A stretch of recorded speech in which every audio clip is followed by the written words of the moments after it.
As many of you have come to experience like I did, last year was really good for releases. From platformers to roguelikes, single player and multiplayer, there were a plethora of games to experience over the year. I did my best to play all of the games I was interested in, which is why I'm releasing the videos a little bit after the new year rolled around. Like I did with my summer video, I'm not ranking the games, I'm featuring them in an alphabetical order.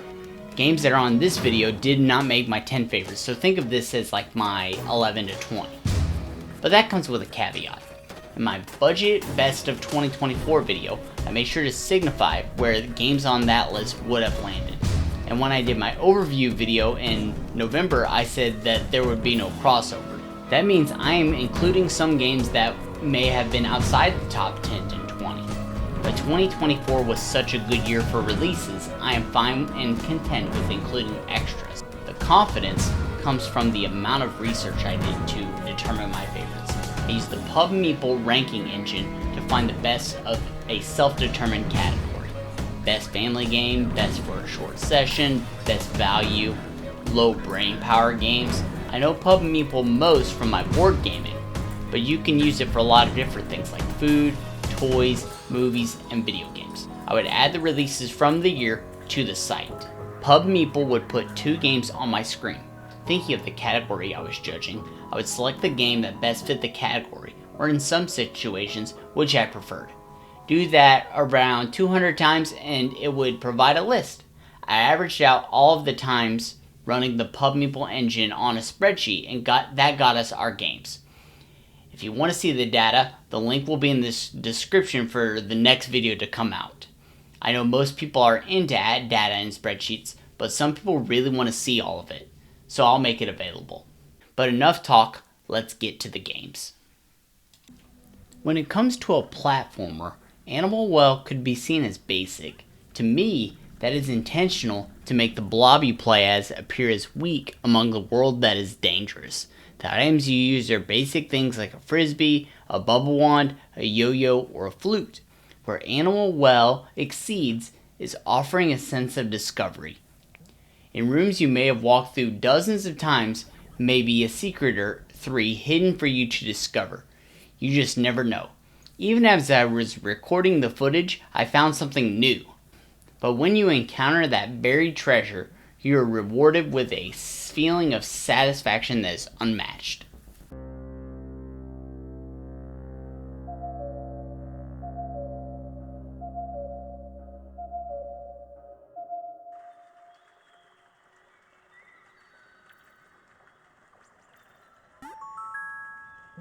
ANTONBLAST stands out from the Wario Land games and those inspired by it for a couple of reasons.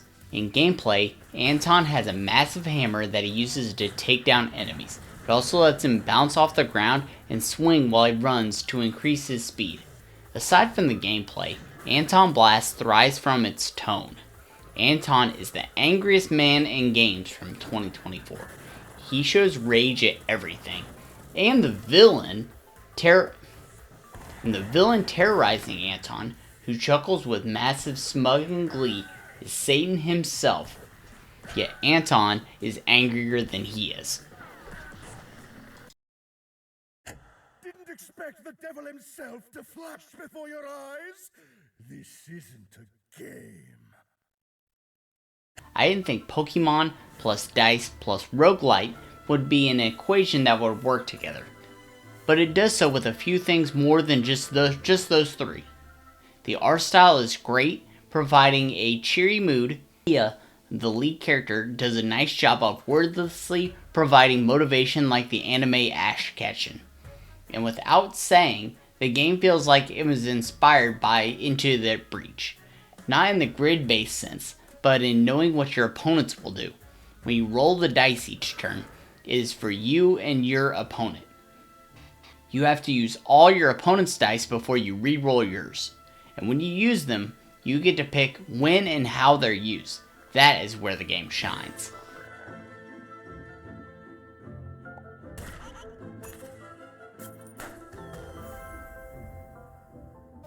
I've had an appreciation for Papers, Please for a while now.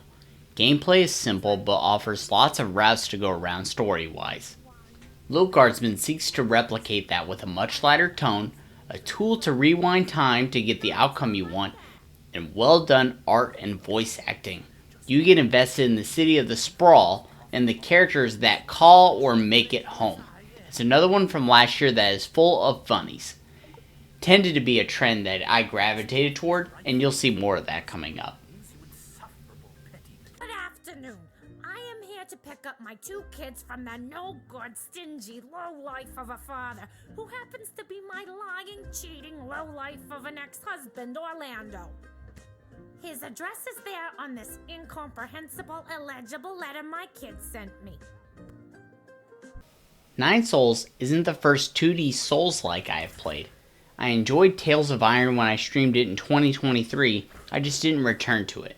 A big part of the appeal in Nine Souls is the story. You play as Yi, the 10th of the Solarians, who is seeking revenge against the other 9 souls.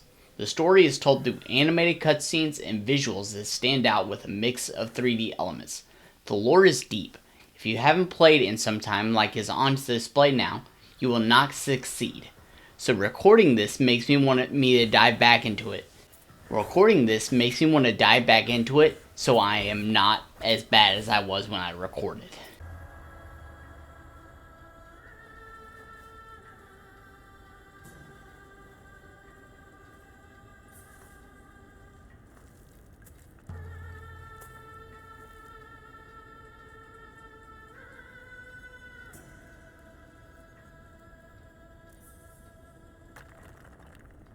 Of the 2024 releases I played, Parking Garage Rally Circuit is a game that is the most unintentionally funny.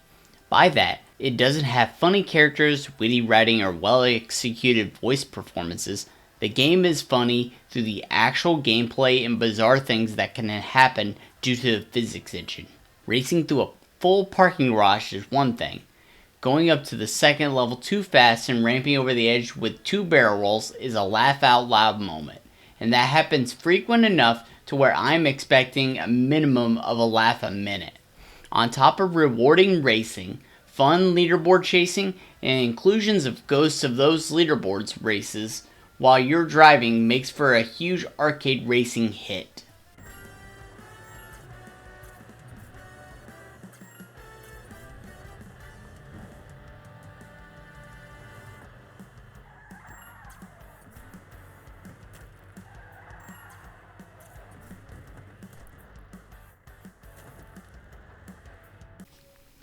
Tactical Breach Wizards sets a good first impression with its inspiration from Into the Breach. Everything you and your opponents would do in a turn plays out for you to see, but if you make a mistake, you either take the fault and move forward, or you undo it. But Tactical Breach Wizard does so with a modern fantasy as the setting. You most associate fantasy with swords, dragons, and bows, but here, all the wizards are brandishing firearms. It makes for a fun premise, and Tactical Breach Wizards executes it well.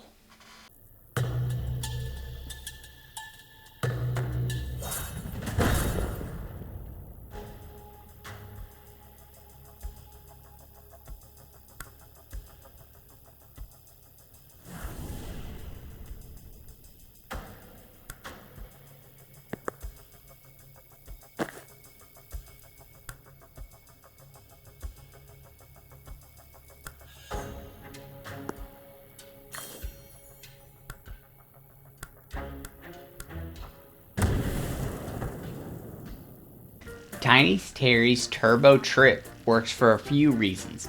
The ridiculous nature of the game is very prevalent, first seen with a mouthful of a title. My elevator pitch for the game: family-friendly GTA mixed with a collectathon like Banjo-Kazooie. Combine that with the comedy it has, and you have a great package. The missions are very much like GTA. It has a plethora of side missions, objectives, and minigames to work through. All the while, Terry's foot never leaves the humor throttle. An appropriate metaphor because Terry's goal is to take the car into space. So he begins the game getting a job as a taxi driver just so he can be handed the keys. And for you parents that let your kid play, It has an unstuck button when you pause the game. That way the character doesn't get stuck falling off the edge of sprankle water.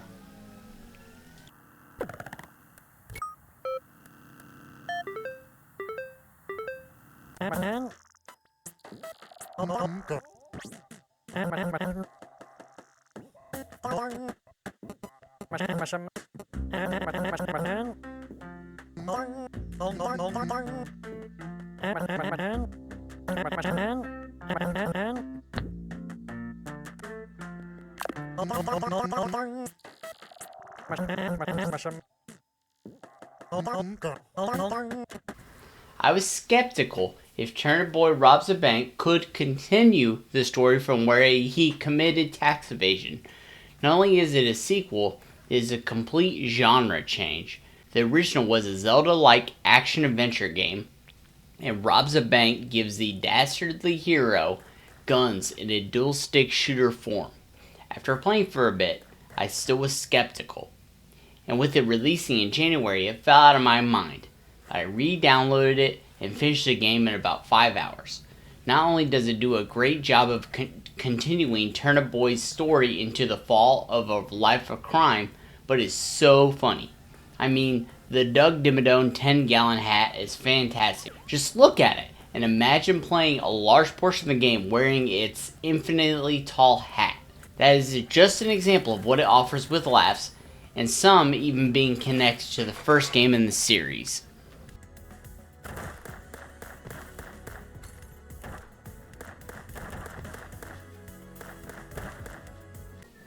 I was leery about including What the Car since the game was available on the Apple Store before last year, but it's too funny not to include.